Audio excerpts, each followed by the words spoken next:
नमस्कार मित्रमैत्रिणींनो, रुद्र अकॅडमी या माझ्या यूट्यूब चॅनलमध्ये तुम्हा सर्वांचे स्वागत. आजच्या या व्हिडिओमध्ये आपण जिल्हा न्यायालय भरती यासाठी काही महत्त्वाचे प्रश्न पाहणार आहोत. बघा, हमाल हे पद तसेच हमाल हे पद आणि लिपिक या पदासाठी ही परीक्षा घेतली जाणार आहे. मग यासाठी कोणते महत्त्वाचे प्रश्न आहेत ते तुम्हाला मी सांगणार आहे. पहिला प्रश्न काय आहे? त्वचेला काळा रंग कोणत्या पदार्थामुळे प्राप्त होतो? याचे योग्य उत्तर काय असणार आहे? बघा, मेलानिन.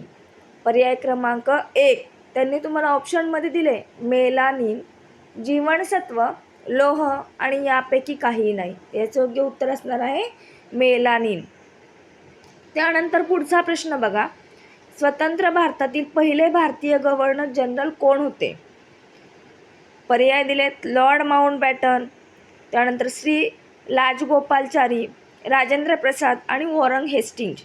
तर याचे योग्य उत्तर काय असणार आहे? पर्याय क्रमांक बी, सी राजगोपालचारी हे स्वतंत्र भारताचे पहिले भारतीय गव्हर्नर जनरल होते. लक्षात ठेवा, अशाच प्रकारचे प्रश्न परीक्षेमध्ये येतात. महात्मा गांधीजींचे राजकीय गुरु म्हणून खालीलपैकी कोणत्या व्यक्तीस ओळखले जाते? पर्याय दिलेत बाळ गंगाधर टिळक, गोपाळकृष्ण गोखले, दादाभाई नौरोजी आणि गोपाळ गणेश आगरकर.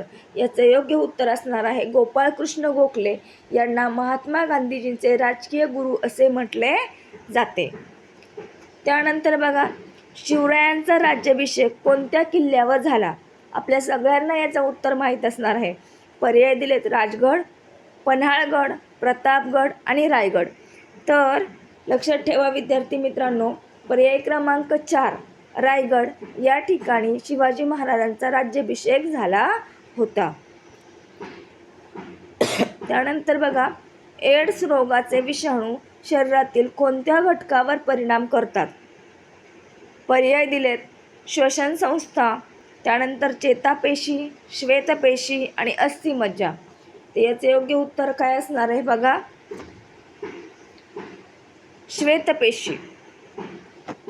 पर्याय क्रमांक 3 श्वेतपेशी या शरीरातील घटकावर एड्स रोगाचे विषाणू परिणाम करतात. त्यानंतर बघा पुढचा प्रश्न, अतिशय महत्त्वाचा आणि सोपा प्रश्न आहे.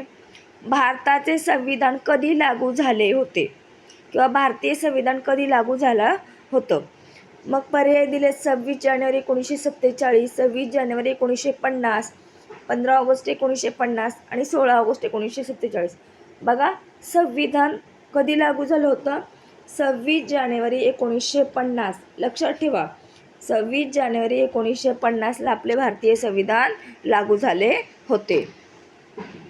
त्यानंतरचा प्रश्न, रिस्टर हे टिंबटिंब मोजण्याचे एकक आहे. रिस्टर हे काय मोजण्याचे एकक आहे? पाण्याची खोली, भूकंप, ज्वालामुखी आणि भूपट्ट निर्मिती.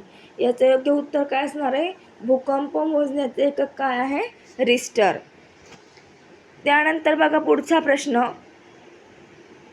जगातील सर्वात मोठा खंड कोणता आहे? तर पर्याय दिलेत आशिया, युरोप, आफ्रिका आणि ऑस्ट्रेलिया. तर जगातील सर्वात मोठा जो खंड आहे तो कोणता आहे? आशिया खंड आहे. त्यानंतरचा पुढचा प्रश्न, टिंबटिंबपासून ॲल्युमिनियम मिळवले जाते. बघा, कशापासून ॲल्युमिनियम मिळवले जाते? तर याचं योग्य उत्तर काय असणार आहे? बॉक्साईट.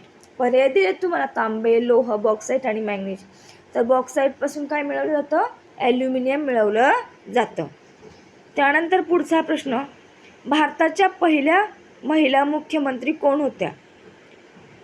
सरोजिनी नायडू, सुचेता कृपलानी, किरण बेदी आणि इंदिरा गांधी. तर भारतातील पहिल्या ज्या मुख्यमंत्री होत्या त्या कोण होता? सुचेता कृपलानी यांना भारतातील पहिले मुख्यमंत्रीपद मिळाले होते. त्यानंतरचा प्रश्न बघा, आयोडीनच्या कमतरतेमुळे होणारा रोग कोणता? आपल्या शरीरामध्ये जर आयोडीनची कमतरता असेल तर कोणता रोग होतो? याचं पर्याय दिलेत गलगंड, मधुमेह, कुष्ठरोग आणि पोलिओ. तर आयोडीनची कमतरता असेल तर गलगंड हा रोग होतो. लक्षात ठेवा, बऱ्याचदा परीक्षेला प्रश्न विचारला आयोडीनच्या कमतरतेमुळे होणारा रोग, त्याचं योग्य उत्तर आहे गलगंड. त्यानंतर बघा पुढचा प्रश्न आहे, पृथ्वीवर एकूण किती महासागर आहेत? पर्याय दिलेत 9, 6, 5, 4.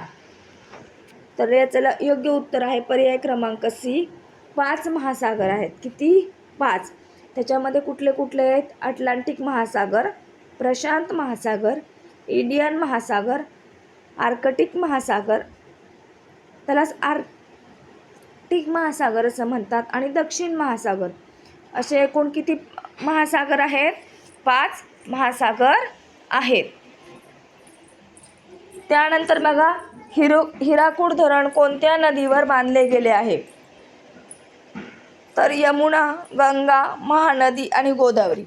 तर हिराकूड धरण आहे ते महानदीवर बांधले गेलेले आहे. पर्याय दिलेत यमुना, गंगा, गोदावरी. पण याचं योग्य उत्तर काय असणार आहे? महानदी. त्यानंतर पुढचा प्रश्न आहे बघा, राष्ट्रीय गीत वंदे मातरम कोणी लिहिले आहे? बंकिमचंद्र चटर्जी, रवींद्रनाथ टागोर, अरविंद घोष आणि शरदचंद्र चट्टोपाध्याय. तर बघा राष्ट्रीय गीत वंदे मातरम हे बंकिमचंद्र चटर्जी यांनी लिहिलेले आहे. बघा अशा प्रकारचे प्रश्न तुम्हाला परीक्षेला विचारले जातात. धन्यवाद विद्यार्थी मित्र मैत्रिणींनो.